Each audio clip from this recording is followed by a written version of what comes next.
37절에서 46절까지입니다. 일어서셔서 같이 봉독하도록 하겠습니다. 제가 먼저 읽고 마지막은 같이 읽도록 하겠습니다. 누가복음 19장 37절에서 46절까지.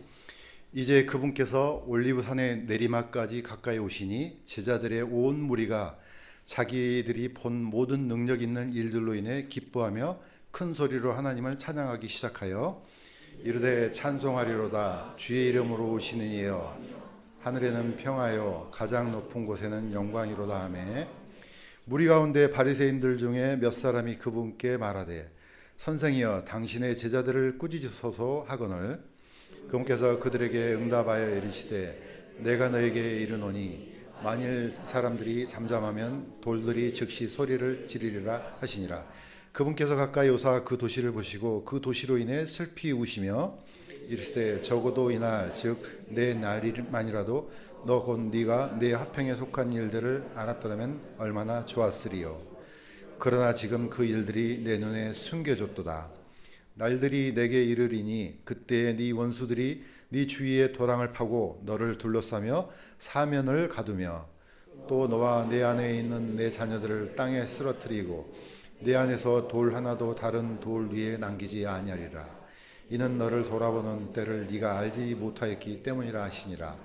그분께서 성전에 들어가사 그 안에서 파는 자들과 사는 자들을 내쫓기 시작하시며 그들에게 이르시되 기록된 바 내 집은 기도하는 집이라 하였거늘 너희가 그것을 강도의 소굴로 만들었도다 하시니라.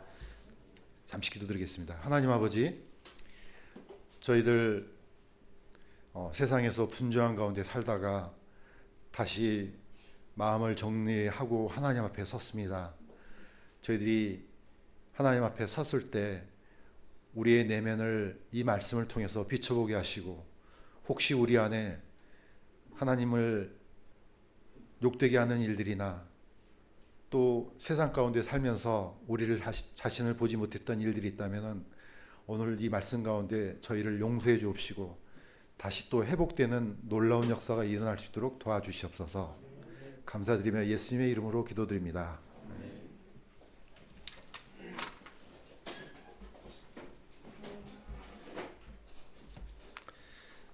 오늘은 온 교회들이 아마 비슷한 주제로 아마 설교를 하지 않을까 생각이 듭니다.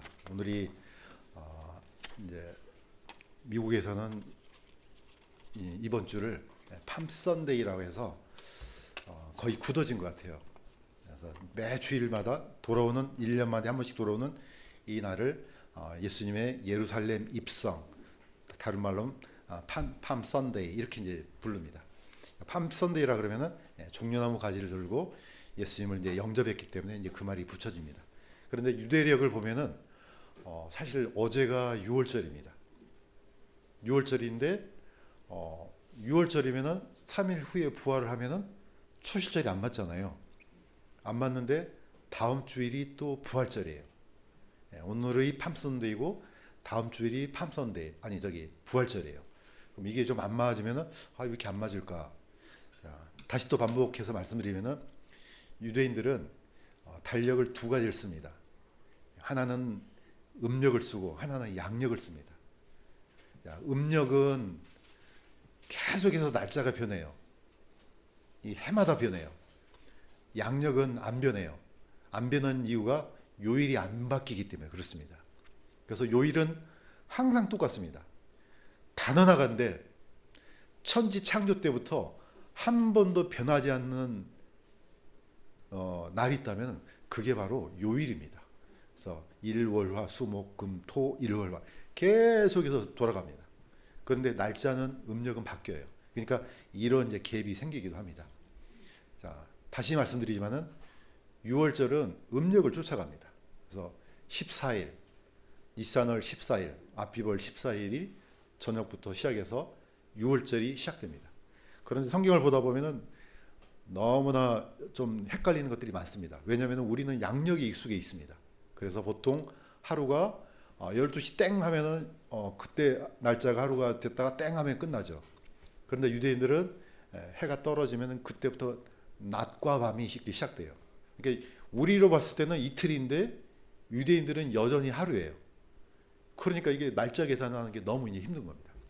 뭐 이거는 감안을 하고 우리가 이제 성경을 볼 수밖에 없습니다. 어차피 우리는 유대인이 아니고 이방인들이기 때문에. 자, 그런데 오늘 이 읽었던 이 말씀은 굉장히 중요합니다. 왜 중요하냐? 이 패턴이 반복이 돼요. 성경을 보면은 굉장히 뭐 새로운 것이 많이 나올 것처럼 보이잖아요. 그런데 어디서 많이 본 것 같은데 사실 이 반복이에요. 예수님이 올리브산에서 내려오셔갖고 드디어 이제 예루살렘으로 들어가서 성전으로 들어가서 성전을 정결케 하는 이 장면은요, 그 옛날 에스겔이 봤던 장면하고 똑같아요. 나중에 예수님이 오시면 똑같이 또 동일한 일이 또 일어납니다. 자, 그래서 이걸 한번 보시면서 다시 한번 보도록 하겠습니다. 자, 올리브산과 예수 그리스도. 자, 올리브산은 일반 기억 성경에는 이제 감람산으로 되어 있습니다. 옛날에는 올리브라는 열매가 없기 때문에 그렇게 지을 수밖에 없죠. 지금이야 우리가 이제 보편적으로 올리브 열매 하면 알지만은 그때는 이게 무슨 열매인지 모르잖아요. 그래서 중국에 있는 비슷한 열매를 이제 감람이라고 했겠죠. 어쨌든 지금은 이제 우리가 아니까 이 올리브라는 얘기를 씁니다. 자, 예수님께서 어떻게 오셨는지 다시 한번 이제 살펴보도록 하겠습니다. 예수께서 유월절 엿새 전에 베다니에 이르셨는데, 이제 요한복음 12장 1절에는 엿새 전에 베다니로 오셨다고 나옵니다. 그럼 베다니 전에는 뭡니까? 사실 저 여리고에서 올라오십니다. 우리가 성경을 지도를 보면은 위에서 오기 때문에 이게 얼마나 높은지 모릅니다. 예루살렘은 아주 높은 고지대에 있습니다. 그 예루살렘보다 조금 더 높은 데가 올리브산입니다. 그래서 여리고에서 예루살렘까지 가려면요, 무려 차이가 1000m가 차이가 납니다. 엄청난 거리를 올라가요. 그래서 성전으로 올라간다, 어디로 올라간다. 자, 우리는 경도를 따라서 저 위는 위고 아래인데 이거는 거꾸로 전부 다 위로 올라간다고 나옵니다. 그 표현을 쓰는 게 이게 높기 때문에 그렇습니다. 그러니까 주변에서 가장 높은 데가 이 올리브산이에요. 바로 그 옆에 맞은편이 예루살렘이 있습니다. 예수님이 마지막 사역을 다 마치고 여리고에서 올라올 때 마지막 소경 누굽니까? 바디메오 소리치기 시작했습니다. 예수님한테 궁유를 베풀어달라고. 그래서 이제 눈을 뜨게 되지 않습니까? 이렇게 해서 이제 베다니로 들어옵니다. 자, 엿새 전에 이제 준비를 하시죠. 자, 두 번째 성경이 이렇습니다. 그들이 예루살렘에 가까이 와서 벳가베에 올리브산에 이르렀을 때 예수께서 두 제자를 보내시며, 자, 이제 지도를 보시면은 베다니가 있고 벳가게가 있습니다. 이거는 세 번 정도밖에 기록이 안 돼 있어서 이게 동네가 있는지 없는지 할 정도로 잘 모르는 동네가 있습니다. 예루살렘에서 베다니는 약 3km 정도 떨어져 있습니다. 자, 벳바게는 가운데 있습니다. 한 1.5km 정도. 드디어 예수님께서 여기서 제자들을 보냅니다. 여기가 어디냐? 바로 올리브산이에요. 올리브산에서 드디어 두 제자를 보내서 뭘 끌고 오게 하십니까? 나귀를 끌고 오게 하시죠. 나귀를 드디어 끌고 와서 그 나귀를 타고 이렇게 이제 산을 내려가는, 오늘 읽었던 장면이 그겁니다. 산을 타고 이제 쭉 내려가는 장면입니다. 이때 내려가서 이제 예루살렘으로 들어갔을 때 우리는 이것을 팜 선데이 이렇게 합니다. 그러니까 대충 맞는 것 같아요. 근데 성경에서 언제 들어왔다 이건 정확하게 기록이 안 돼 있습니다. 그렇지만은 날짜를 계산해 보니까 이때쯤이지 않을까 해서 이미 굳어진 겁니다. 이것 갖고 막 싸우고 막 그러면 안 됩니다. 그냥 들어가신 것은 사실이니까. 이렇게 해서 이제 들어갔는데 이 장면을 보시면 아시겠지만은 이거는 이미 스가랴 약 500년 전에 선지자가 대언자가 예언했던 그대로를 지금 예수님이 실행하신 겁니다. 자, 같이 한번 읽어보도록 하겠습니다. 시작. 보라, 네 왕이 내게 임하시느니라. 그분은 의로우시고 구원을 소유하시며 겸손하사 나귀를 타시되 나귀 새끼 곧 어린 수나귀를 타시느니라. 이미 예수님 오시기 전에 500년도 더 된 전에 이미 이 왕이 킹이 들어온다는 겁니다. 그래서 우리는 승리의 입성 이제 이런 단어를 씁니다. 왕이 왜 들어옵니까? 왕이 왜 들어오겠어요? 통치를 하려고. 드디어 예루살렘에 들어와서 통치를 하려고 들어오는 겁니다. 자, 이것을 이미 누가 내다봤느냐? 에스겔이. 예루살렘 성전이 무너지기 전에 에스겔은 이미 끌려갔어요. 바벨론으로. 바벨론으로 끌려갔는데 하나님이 말씀해 주셨어요. 네가 사랑하는 그 예루살렘, 그 성전이 무너질 것이야. 이것을 뭡니까? 저기 잡혀갔던 바벨론에서 이 말씀을 듣고 에스겔은 이걸 기록합니다. 그러는데 나중에 성전이 다시 회복되는데 자기가 봤던 이 대목을 보니까 이 명령을 주셔요. 이것도 한번 읽어보겠습니다. 시작. 이 문은 닫히고 열리지 아니할 것이며 아무도 그것을 통해 들어오지 아니하리니 이는 곧 주 이스라엘의 하나님이 그것을 통해 들어왔기 때문이라. 그런데 예수님이 나귀를 타고 이렇게 들어오셨는데 지금은 문이 닫혀 있습니다. 근데 에스겔이 보니까 오지 말래, 그 문으로 다시는. 왜? 이거는 옛날에 이스라엘 하나님이 그 문을 통해 들어왔어. 그러니까 사람들은 들어오지 마. 이렇게 됩니다. 이 사진을 한번 보십시오.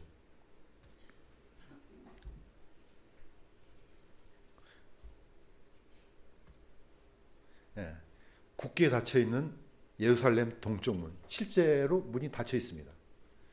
사실 이 예루살렘 이 성전 산에 있는 이 오마르 사원은 솔로몬 성전이 무너진 자리에 무슬림이 딱 지어놨어요. 이 안에다가.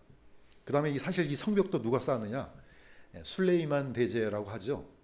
오스만 제국 그 술탄이 이 성문을 쌓았고 동쪽 문을 보니까 어떤 신하가 이제 얘기를 했던 것 같아요. 보니까 유대인들이 보니까 나중에 메시아가 이 문으로 들어온다고 하던데요. 그래? 들어오면 안 되는데? 내가 왕인데 들어와서 이거 안 되지? 저 문 막어. 이렇게 해서 이 문이 닫혀 있습니다. 그 다음에 닫혀 있을 뿐만 아니고 거기다가 아예 묘지를 만들어 그 죽은 사람을 이 문 앞에다가 하나 둘씩 매장하기 시작했습니다. 보시면은 이 성문 밑에 전부 다 뭡니까? 이게 다 묘지입니다. 다 무덤들이에요. 무덤들을 만든 이유가 이스라엘은 시체를 가까이 하지 않거든요. 메시아가 아무런들 이 무덤들이 있는데 여기를 뚫고 들어오겠어? 막 무덤들을 만들기 시작합니다. 그래서 현재는 예루살렘에 보면은 꼭 제가 진짜 가본 것 같죠. 한 번도 가본 적이 없습니다. 그냥 사진으로 보고 얘기합니다. 수많은 무덤들이 있는데 여기를 사람들이 지나다닐 수가 없습니다. 자, 동쪽 문이 막혀 있죠. 그렇지만 예수님 당시 때는 이 문이 열려 있었어요.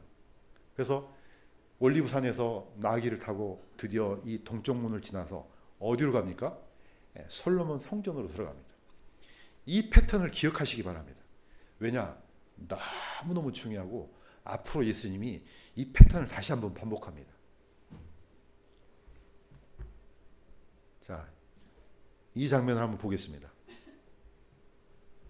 드디어 예수님이 동쪽 문으로 들어오시니까 어떻습니까? 이런 일이 일어났습니다. 요한복음 12장 13절인데 같이 한번 읽도록 하겠습니다. 시작. 종려나무 가지를 가지고 그분을 맞으러 나아가서 외치되 호산나 찬송하리로다 주의 이름으로 오시는 이스라엘의 왕이여. 칭호가 뭡니까? 이스라엘의 왕이여, 킹이여, 왕입니다. 드디어 저분이 이스라엘을 다스리러 오는구나. 사람들이 다 일어나가서 뭘 꺾었습니까? 종려나무를 꺾어서 환영했습니다. 높아심에서 다시 말씀드리지만은 여기 있는 종려나무하고 우리나라 종려나무는 완전히 다른 나무입니다.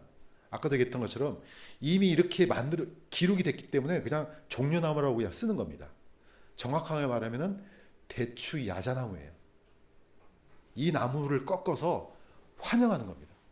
왕이여 어서 오시옵소서. 이제 다스려 주시옵소서. 이때 호산나가 우리를 구원해 주소서. 지금 그런 뜻입니다.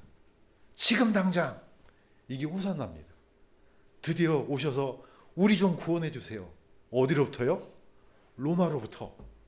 지금 우리가 이렇게 고통받고 있는데 저 나라 그냥 싹 쓸어버리고 드디어 왕이 좀 와가지고 좀 제대로 좀 나라 좀 다스려 주세요.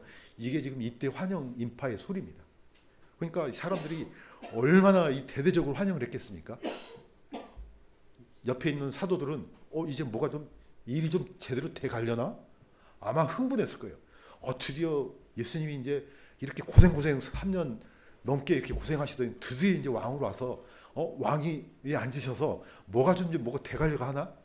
물론 다 얘기하셨어요. 예수님이 십자가에 돌아가실 거 다 얘기했지만은 제자들은 그게 눈에 귀에 안 들어오죠. 이 장면만 아마 들어올 겁니다. 드디어 이제 뭐가 제대로 지금 뭐가 좀 돼가네. 좀 나라다운 나라가 이제 드디어 좀 돼가네. 이렇게 했을 겁니다. 종려나무를 기억하시기 바랍니다. 이거는요 너무너무 중요한 나무예요. 왜냐? 이 그림을 한번 보세요. 이 종려나무는요 우리가 아는 뭐 화분에 있는 뭐 이런 나무가 아니에요. 키가 커지면 엄청나게 커집니다. 한 10m 이상 커집니다. 자, 그런데 종려나무는 두 종류가 있습니다. 하나는 수쿠루가 있고 암쿠루가 있어요. 그래서 암쿠루만 열매를 맺어요. 여기 있는 것처럼 열매를 이렇게 많이 맺어요. 한 덩굴에 거의 1000개 이상씩 달립니다. 그러니까 종려나무는 무슨 상징이 됩니까? 번영의 상징이 됩니다. 그 다음에 나무가 뭐 가지를 치고 이게 아니에요. 쭉 올라가요. 그러니까 공의를 상징합니다. 두 나무가. 그래서 옛날에 사사 중에 여자 사사 있죠. 드보라가 어디 밑에서 재판했습니까? 종려나무 밑에서 재판했어요. 상징적인 의미예요. 곧바르게 재판하다 이런 뜻입니다. 하나님의 공의 아래 재판을 바르게 하다 이런 뜻이 바로 이런 의미가 있습니다. 자, 이 나무를 이스라엘은요 독립하자마자 동전에다가 새겨놨어요. 오른쪽은 이스라엘 동전이거든요. 예. 이스라엘은 히브리어 있죠. 그 안에 종려나무가 세워져 있습니다. 예.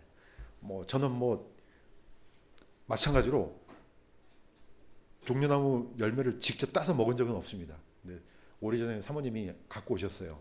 대추야자 열매를. 그래서 먹고 씨 받아갖고 싹을 틔워가지고 키웠는데 어떤 분들은 여기 있는 형제님은 상당히 크게 키웠더라고요. 그런데 이게 이제 좀 커지다 보면은 뿌리가 엄청나게 내려갑니다. 그래서 이게 생명력이 아주 끈적입니다.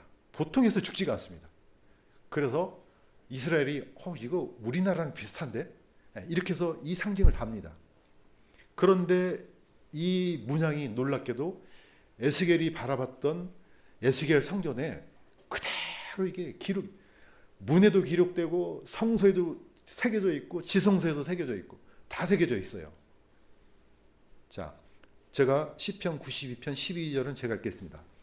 의로운 자는 종려나무 같이 흥황하며, 의로운 사람은 이 많은 열매를 맺고 번영한다 이런 뜻입니다.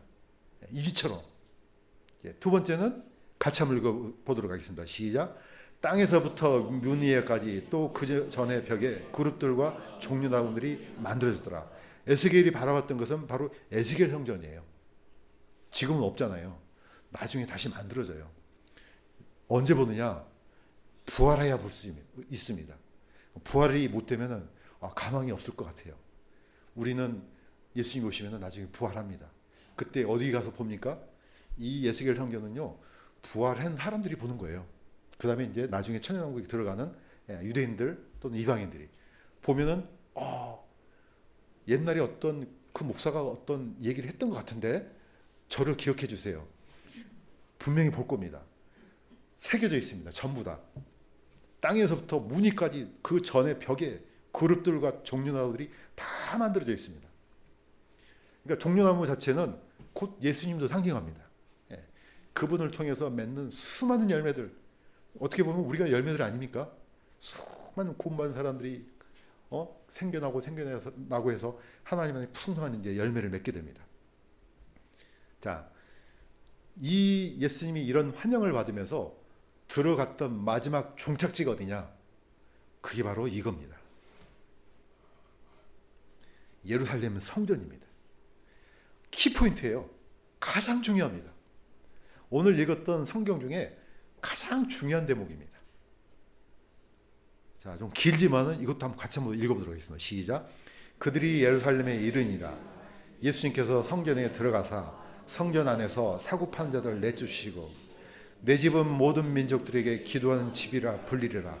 그러나 너희가 그것을 강도의 서글로 만들었도다 하시매 서기관들과 수제사장들이 그 말을 듣고 어떻게 자기들이 그분을 죽일까 꾀하니. 굉장히 극적인 장면이죠. 예수님이 예루살렘으로 올리브산에서 나귀를 타고 드디어 킹으로 오셔서 어디로 들어가시냐면 성전으로 들어가십니다. 그런데 성전으로 딱 들어갔더니 이거는 웬걸, 성전 안에 별놈들이 다 있는 거예요. 뭐 그냥 거기 양들을 사고 팔고 돈도 바꾸고, 그거 자체가 나쁜 게 아니에요. 어차피 저기 갈릴리에 있는 사람들이 이 유월절 지키러 오는데 양을 어떻게 메고 와요? 메고 올 수가 없죠. 예. 양을 사긴 사야 돼요. 어디서요? 성문 밖에서, 아니 이 성전 밖에서 사야 돼요. 사갖고 이제 바치는 거죠. 근데 이 일을 어디서 합니까? 성전 안에서 했단 말이에요. 분리가 안 되잖아요. 이게 성전 안에서 이걸 하면 안 돼요. 그래서 예수님이 어떻게 했습니까? 상을 다 갈아엎었습니다. 다 쫓아버리고, 그러면서 너희가 이 집을, 하나님의 집을 강도의 서굴로 만들었도다. 성경에서요, 예수님이 책망한 거는 있는데 이렇게까지 화를 내면서 행동으로 보이신 것은 이게 유일합니다. 아예 냅다 집어 던져버렸어요. 보통 저는 시골에서 그런 분들을 많이 봤습니다. 둘이 부부싸움 하는데 남편이 화가 나면 어떻습니까? 상을 집어 던져버리잖아요. 그러면 부인은 힘이 없으니까 어떻습니까? 다 울면서 그거 치우잖아요. 뭐 그런 분은 아니지만은 그것처럼 화가 나가지고 냅다 다 상을 집어 던져버렸습니다. 다 쫓아버리고. 이거는 언젠가 이런 일을 하나님께서 하시겠다는 뜻이에요. 뭘 위해서요? 성전을 정결하게 하시겠다. 왜냐? 성전이 뭐 하는 데입니까? 예배 드리는 데예요. 정결한 제물을 가지고 하나님께 예배 드리는 데가 이렇게 썩어버렸다는 거죠. 오늘날 교회가 이거 굉장히 큰, 어떻게 보면은 하나님의 경고로 받아들여야 될 줄로 믿습니다. 교회는 절대적으로 하나님께 마음을 정말로 예수님께서 주셨던 이 마음으로 청결한 예배를 드려야 될 줄로 믿습니다. 교회 안에서 장사를 하거나 뭐 다른 걸 갖고만 절대로 안 되거든요. 온통 난장판을 다 만들었어요. 그런데 이걸 누가 봤습니까? 사실 에스겔이 봤어요. 자, 예루살렘 성전이 무너지기 전에 하나님이 에스겔을 데려다가 이 예루살렘 성전을 보여주셔요. 갔더니 거기에 제사장들이 동쪽을 향해서 성전을 등지고 태양신을 향해서 절을 하는 장면을 봤습니다. 무려 25명이. 이게 어디서 일어난 일이라고요? 예루살렘 성전 안에서 일어난 일.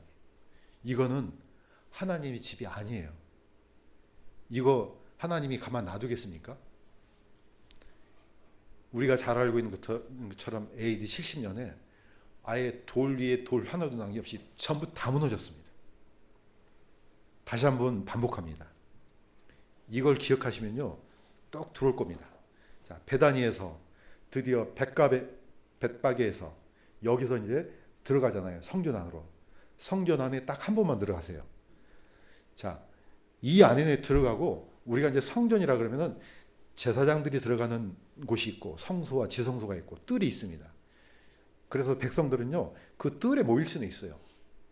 예수님은 이 성전에 들어가서 다 집엎고 다시 나오셔서 이제는 두 번 다시는 안 들어가세요. 백성들을 가리키긴 해요.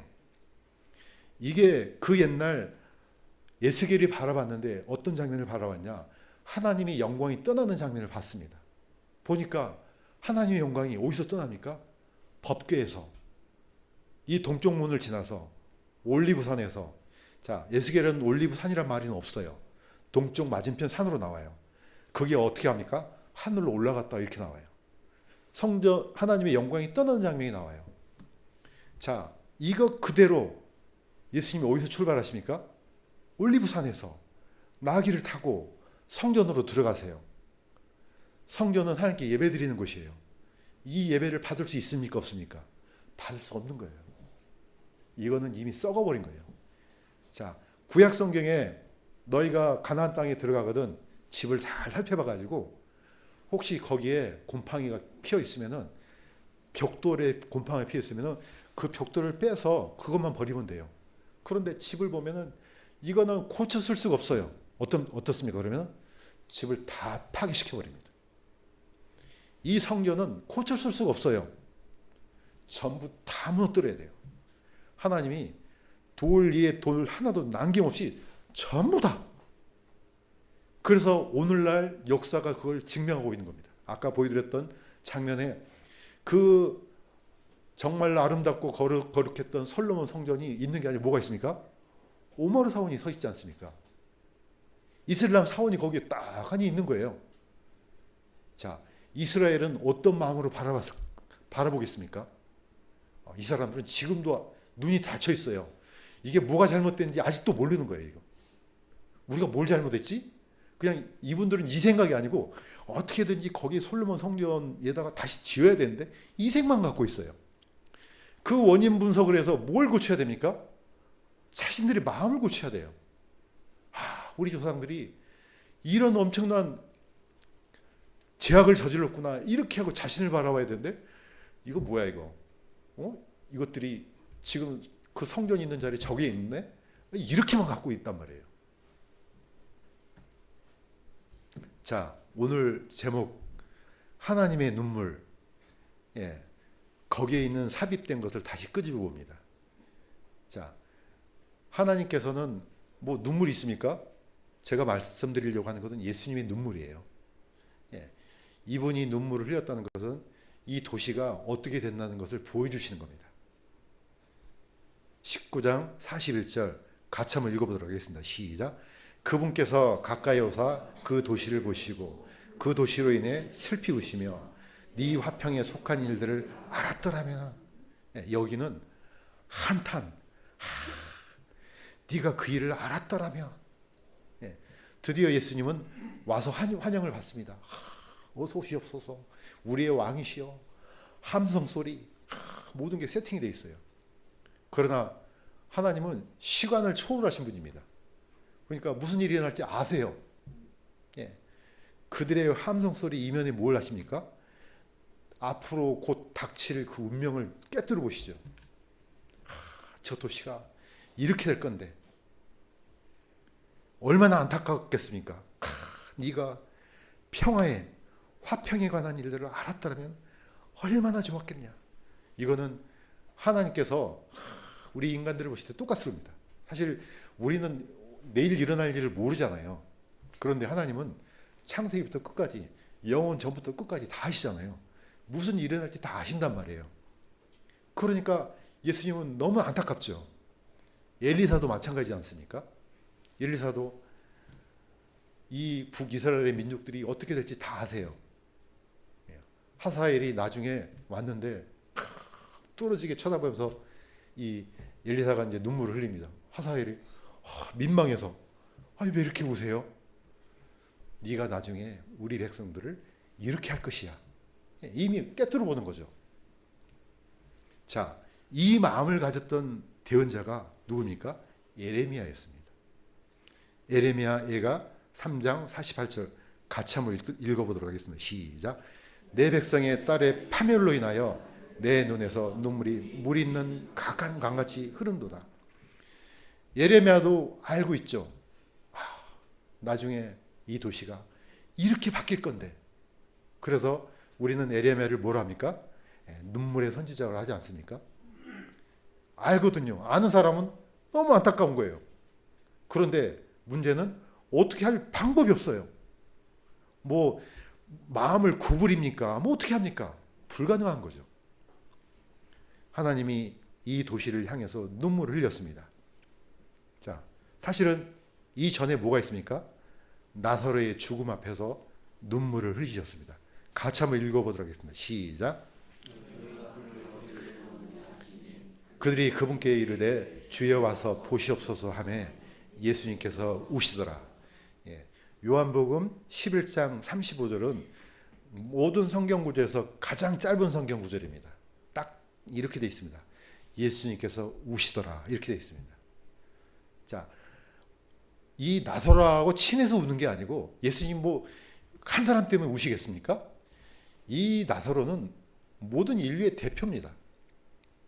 우리는 시간이 지나면 허리가 망가지고 또 가면 오이가 고장나고, 저도 2주 전에 이렇게 아침에 일어나갖고 세수하다가 우두둑 소리가 뚜둑 소리가 나더라고요. 거의 2주 동안 침 맞고 고생했습니다. 저는 적어도 제 자신만큼은 건강에 자신 있었어요. 평소에 운동도 하고 막 하잖아요. 제가 볼 때 좀 멀쩡하게 생겼지 않습니까? 어디. 그러니까 자신 있었거든요. 근데 뚜둑 하니까요, 이게 안 돼요. 화장실 가는데 손이 뒤로 안 가요. 그 정도로 힘들 거예요. 그러니까 사람이 참 연약하구나. 멀쩡해 보여도 하나님이 순간 뭐 하나 고장내잖아요. 무용지물입니다. 멀쩡하게 보여도 뭐 해로 하나 고장나잖아요. 금방 다 망가집니다. 그만큼 나약한 존재입니다. 나사로를 사랑했습니다. 마리아가 마르다를 두 자매가 이 동생 오빠겠죠. 오빠인지 동생인지는 모르겠지만 어쨌든 울었습니다. 예수님도 우셨습니다. 모든 인류입니다. 아담의 제 아래 갇혀 있는 모든 사람들이에요. 그러니까 하나님의 관점에서 보니까 사람들이 이렇게 죽어가는데, 이렇게 망가져가는데, 이렇게 죄로 인해서 다시는 돌이킬 수 없는 존재들이 되어가는데 우셨습니다. 두 장면만 보면은 하나님의 눈물이에요. 자, 하나님께서 이런 안타깝게 바라보는 이 장면을 우리는 거꾸로 바라봐야 됩니다. 하나님이 이렇게 안타까운 마음을 가졌으면 우리는 우리 자신을 바라봐야 됩니다. 우리 스스로 바라보고 우리가 이렇게 죽어가는구나. 저 도시가 하나님을 향해서 영광을 드러내고 정말로 정결한 예배를 드려야 되는 저 도시가 저렇게 망가져가고 있구나. 그래서 예루살렘은 세상의 모든 도시의 대표입니다. 유대인들의 도시라고 생각하면 큰 착각이에요. 모든 도시의 대표적인 도시가 예루살렘이에요. 그래서 AD 70년에 로마가 전부 다 무너뜨리고 딱 한 군데 남겨놨지 않습니까? 바로 그 벽이 통곡의 벽이에요. 그 옛날에 여기가 예루살렘 성전, 솔로몬 성전 터가 있던 자리야, 이 표시 하나만 남겨놔요. 세상 사람들이 그걸 봤을 때 그냥 뭐 옛날에 이런 일이 있었나 보지? 이러면 정말 가망이 없는 겁니다. 우리는 성경에서 어떤 교훈도 얻을 수가 없습니다. 이걸 내일처럼 생각해요. 예레미야는 지나가는 자여, 너하고는 상관없냐? 저 도시가 너랑 상관없을 것 같아? 반드시 상관 있게 됩니다. 왜냐? 예루살렘뿐만 아니고 세상의 모든 시는 다 파괴돼요. 이게 다가올 운명입니다. 그러므로 우리는 예수님의 이 눈물을 통해서 우리를 다시 한번 돌이키는 그런 마음과 심성이 되기를 주님의 이름으로 간구드립니다. 그러면 우리는 어떻게 해야 되느냐? 여기에 영원한 후회의 눈물이 있습니다.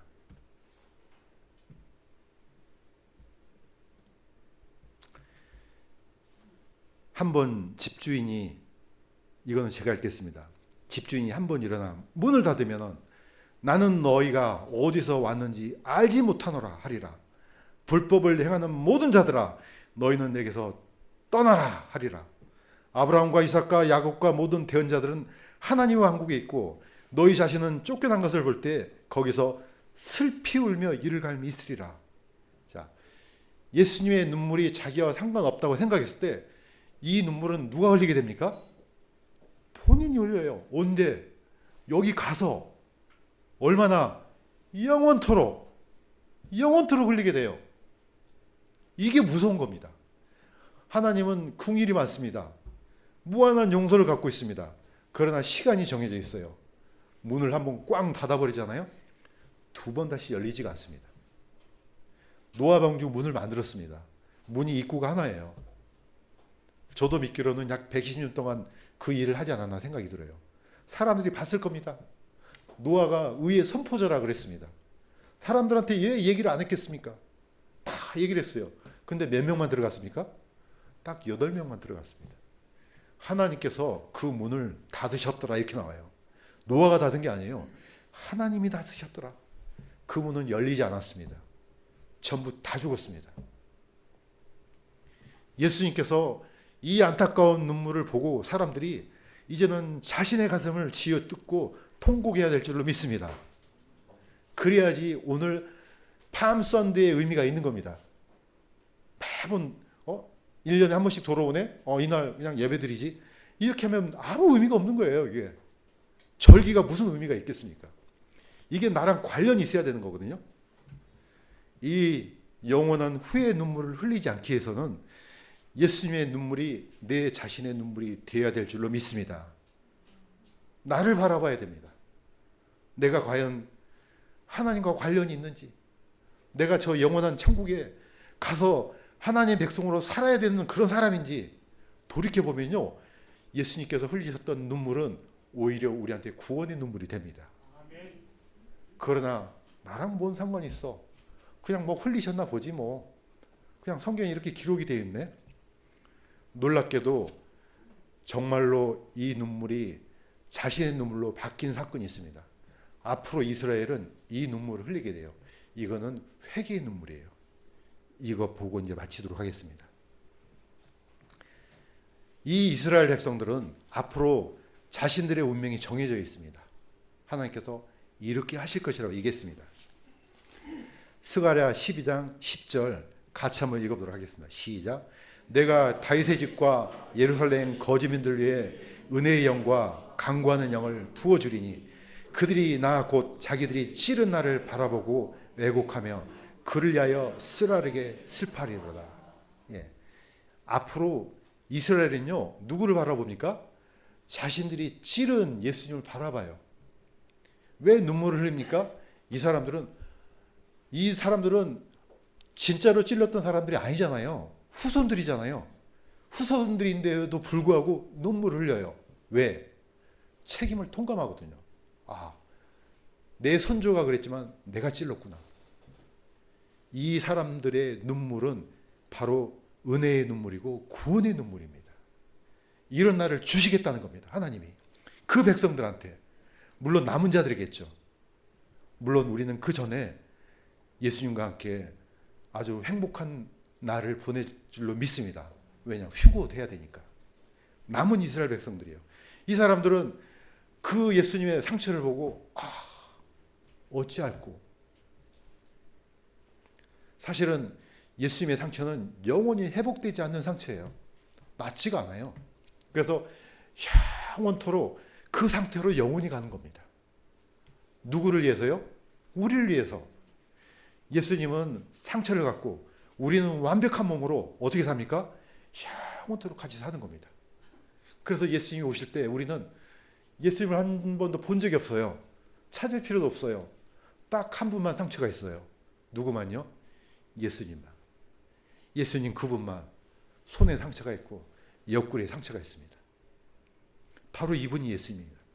자, 이 사람들은 우리가 저렇게 만들었구나. 이걸 아는 겁니다. 그래서 오늘 팜 선데이 예루살렘 승리의 입성과 함께 우리는 예수님을 어떻게 바라봐야 되느냐. 십자가에서 나를 위해서 피 흘린 그 예수님의 상처를 보면서 내 안에 놀라운 하나님의 은혜가 회복되기를 주님의 이름으로 간구드립니다. 기도하겠습니다. 하나님 아버지, 우리 자신을 잘 모릅니다. 우리가 지은 죄도 며칠 지나면 다 잊어먹습니다. 어떻게 보면은 그런 것 때문에 예수님이 우리를 위해서 영원한 상처를 받으셨는지 생각이 듭니다. 다시 한번 우리의 눈을 저 십자가를 향해서 바라보게 하시고 그분께서 흘리셨던 그 피를 주목해서 앞으로 우리가 흘려야 될 그 피를 예수님께서 대신 갚아주셨다는 사실을 믿고 영원한 하나님의 자녀로 살아가기를, 또한 그러한 은혜를 우리가 입기를 주님의 이름으로 간구드립니다. 하나님 아버지여, 이 땅에 살면서 우리의 삶은 유한하고 또 수많은 고난과 고통이 앞에 있을 것입니다. 그럼에도 불구하고 날마다 십자가에 못 박히신 예수님을 바라보는 삶이 지속될 수 있도록 도와주시옵소서. 예수님 오시는 그날까지 우리의 마음이 변하지 않고 주님만 신뢰하는 삶이 될 수 있도록 도와주시옵소서. 이 모든 말씀을 예수님의 이름으로 기도드렸습니다.